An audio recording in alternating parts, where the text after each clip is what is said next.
Kisah di sebuah negara yang gemah ripah, Loh Jinawi, Toto Tentrem, Kerto Raharjo.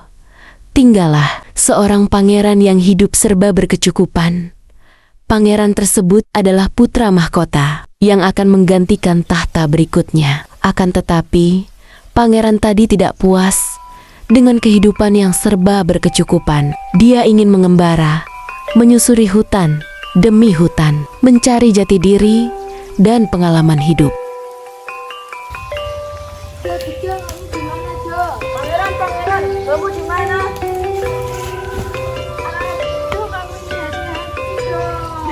Maaf pangeran, aku tidak tahu kalau pangeran di belakang. Kamu ini, sini aja, aku mau cerita. Ada apa pangeran? Kok nggak ada binatang ya? Iya ini sepi sekali ya. Ngomong-ngomong ini gimana ya pangeran? Tidak tahu kok kamu tanya saya. Siapa tahu pangeran tahu.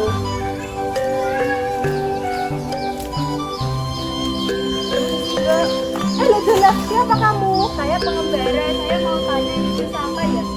Ini desa Dadapana, kalian sedang apa di sini? Sepertinya kami tersesat, Bu. Wah, bagaimana kalau kamu ikut ke rumah saya aja? Aku jadikan kamu anak angkat saya. Iya, Bu, saya mau. Saya beri nama kamu Ande-Ande Lumut. Iya, Bu.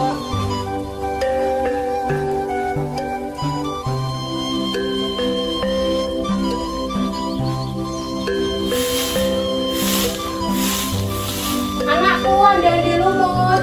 Iya, Bu, ada apa? Sekarang kan kamu sudah besar, saatnya kamu menikah.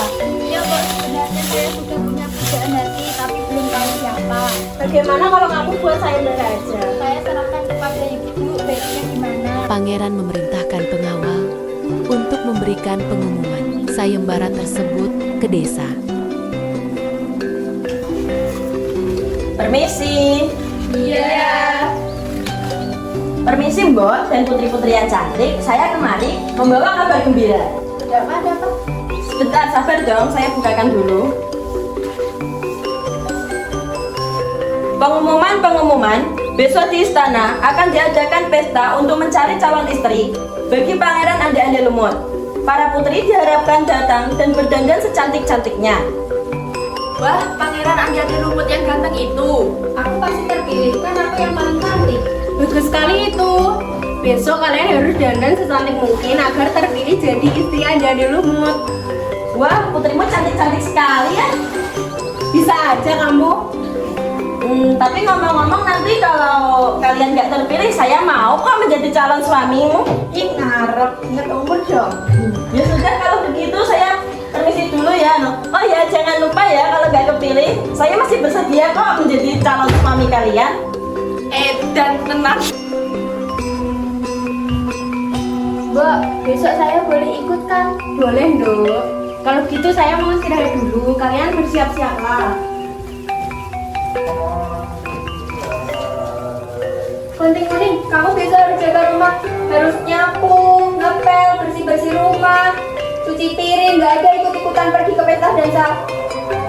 Lagi pula, pangeran seganteng itu nggak mau perempuan begitu seperti kamu. Tapi Ndoro, nggak ada tapi-tapian.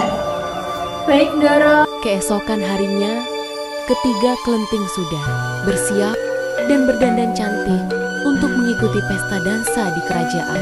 Tetapi sayang sekali, kelenting kuning tidak bisa ikut bersama dengan kakak-kakaknya. Ibu, lihat aku cantik kan? Iya, lihat kita bertiga. Aku yakin pasti Ande-Ande Lumut akan memilih salah satu di antara kita. Loh, Cahayu, lah kelenting kuning di mana? Oh iya, dia nggak ikut ke pesta dansa, Bu. Kenapa? Katanya dia tidak enak badan, harus beristirahat di rumah. Ah, sayang sekali, padahal ini kesempatan yang tidak boleh dilewatkan. Sudahlah, Bu. Lagian kan dia juga bukan anak ibu. Kamu nggak boleh ngomong kayak gitu. Dia kan sudah ibu anggap seperti anak ibu sendiri. Sudah, kalian pergi, ibu mau ke pasar. Kelenting kuning sangat sedih karena tidak bisa mengikuti pesta dansa di kerajaan. Untung saja ada seorang peri yang sangat baik hati dan menolong kelenting kuning, sehingga kelenting kuning bisa ikut ke kerajaan.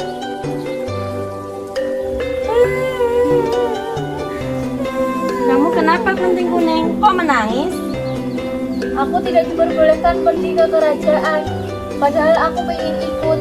Mereka menyuruhku untuk membereskan pekerjaan rumah, dan mereka menyuruhku agar aku tidak boleh keluar rumah sebelum pekerjaan rumah selesai. Wah, keterlaluan sekali ya kakak-kakak kamu. Emangnya kapan acara di kerajaan itu?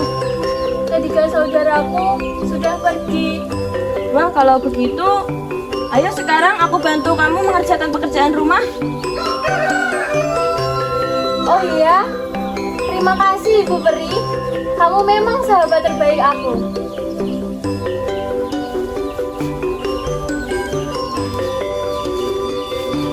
Kalau begitu, ayo ke rumahmu sekarang.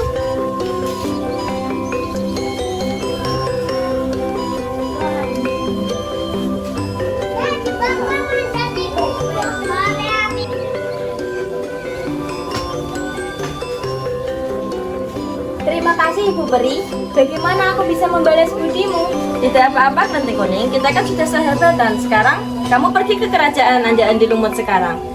Baiklah, aku pergi dulu ya. Tunggu sebentar. Aku mau kasih kamu sesuatu. Ini apa? Ini nanti dipakai kalau kamu bertemu dengan Yuyu Kangkang. Baiklah Ibu Peri. Terima kasih Ibu Peri.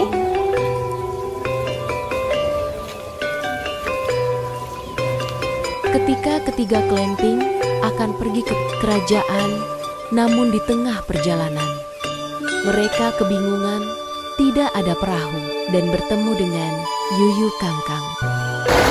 Wah, kita cukup banget pernikahannya. Wah, ada anak-anak cantik nih. Mau kemana ya? Wah, kebetulan ada di Kangkang. Di Kangkang kan baik sekali. Kalau kita nikah, kami akan menyeberang ke desa seberang menemui Andi Lumut.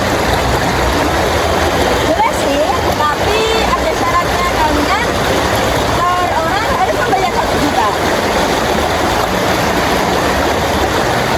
Wah, senang sekali kalau saya beli itu.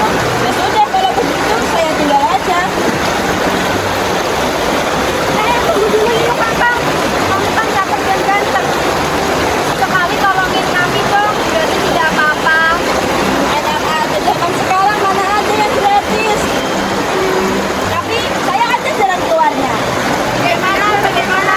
Saya mau menyeberangkan kalian ke desa seberang, tetapi dengan syarat kalian harus mencium saya satu persatu. Ya, kami setuju. Yang penting kami sampai di sana. Oke, oke.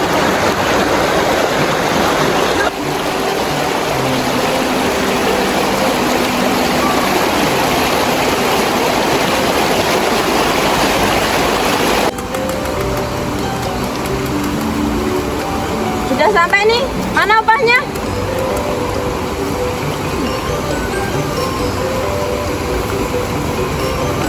Wah, ciuman dahsyat. Setelah itu kelenteng kuning pun sampai di sungai dan bertemu dengan Yuyu Kangkang.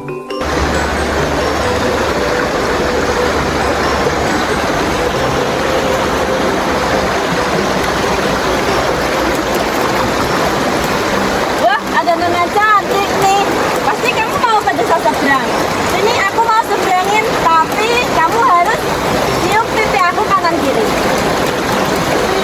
Baiklah kalau begitu.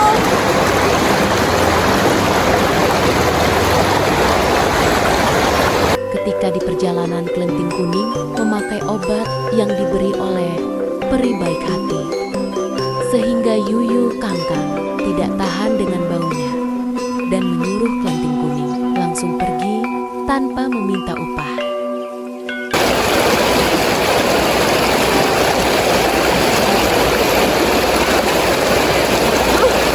Anak ini bau sekali.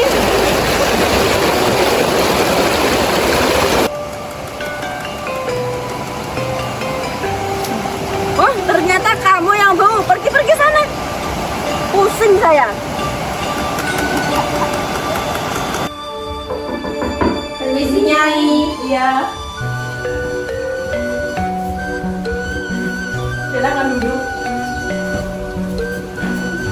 Kalian kesini mau bertemu dengan Andi Lumut. Nyai, di mana Andi Lumut? Kenapa tidak menemui kami? Iya, kami para putri sudah terkenal akan kecantikannya. Kami yakin Ande-Ande Lumut akan suka pada kami. Ande-ande lumut, sini nak.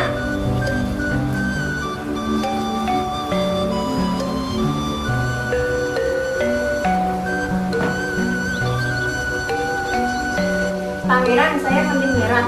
Pilih aku menjadi istrimu. Aku terkenal cantik dan pandai menari loh. Saya kambing hijau. Aku juga cantik dan pandai menyanyi. Saya kambing biru. Pilih aku jadi istrimu. Aku juga cantik dan seksi loh. Aduh, saya jadi pusing. Permisi, bolehkah saya bertemu Ande-ande Lumut? Yuk kuning, ngapain kamu kesini? Pulang sana. Banyak pekerjaan yang harus kamu selesaikan. Awas saja kalau belum selesai. Kamu suasana jadi kacau gara-gara kamu datang. Pulang sana, kamu nggak pantas ada di sini.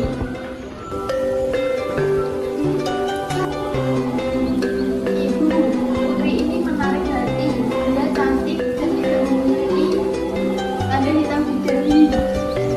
Iya, benar juga. Semua lantai mempunyai tanda hitam di dahi, kecuali si kuning. Memangnya kenapa kalau punya tanda hitam di dahi, Mei? Kalau mempunyai tanda hitam di dahi, berarti pengikut di kandang.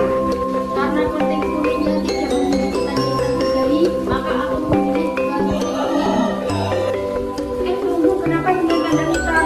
Toh sebenarnya juga kami pengikut di kandang. Terus saja itu menjadi persoalan. Karena menurut penilaian saya, yang memiliki tanda hitam di dahi itu menjadi istri Yukantang. Hah? Jadi kalian bertiga menjadi calon istri Yukantang. Hahaha, mana calon istri saya? Ayo ikut saya.